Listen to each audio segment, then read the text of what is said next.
জটেশ্বরের ঐতিহ্যবাহী শিব চতুর্দশী মেলার শুভ উদ্বোধন হলো। ফালাকাটা ব্লকের ঐতিহ্যবাহী জটেশ্বর শিব চতুর্দশী উপলক্ষে সোমবার বিকেলে বর্ণাঢ্য আয়োজনে মেলার শুভ সূচনা হলো। জটেশ্বর গরুহাটি ময়দানে ফিতে গেটে ও নারকেল ফাটিয়ে আনুষ্ঠানিকভাবে মেলার উদ্বোধন করেন আলিপুরদুয়ারের পুলিশ সুপার খণ্ডবহালী উমাস গণপত।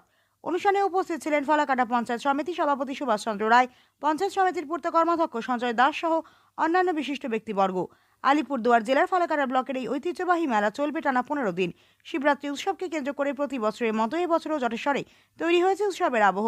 মেলা প্রাঙ্গণে বিভিন্ন ধরনের দোকানপাট, খেলনা, মিষ্টি স্টল ও নানা বিনোদনের আয়োজন ইতিমধ্যে দর্শনার্থীদের আকর্ষণ করেছে।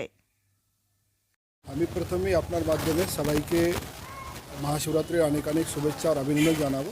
খুব সুন্দরভাবে গতকাল আর আজকে দুদিন ধরে মহাশিবরাত্রি পর্ব সব জায়গাতে উৎসাহতে সেলিব্রেট হচ্ছে। আজকে আমাদের এই জটেশ্বরে শিব মন্দিরের মেলা কমিটির মাধ্যমে আজকে এখানে মেলার উদ্বোধন হয়েছে। আমি মন্দিরে ভিজিট করেছি, মেলার ভিজিট করেছে, খুব সুন্দরভাবে অ্যারেঞ্জমেন্ট করেছে মেলা কমিটি, ভালোভাবে সব জায়গাতে অ্যারেঞ্জমেন্টটা করেছে। তো আপনার মাধ্যমে আমি সবাইকে করবো কি মেলার আনন্দের উৎসব, সবাই আসবে, ভালো করে আনন্দ করে মেলার করবে। তার সঙ্গে আমাদের উচ্চ মাধ্যমিক এক্সাম চলছে, ওটাই সবাই মনে রাখবে। আর আমি উচ্চ মাধ্যমিক সব বিদ্যার্থীকে আমি খুব অনেক অনেক শুভেচ্ছা জানাই।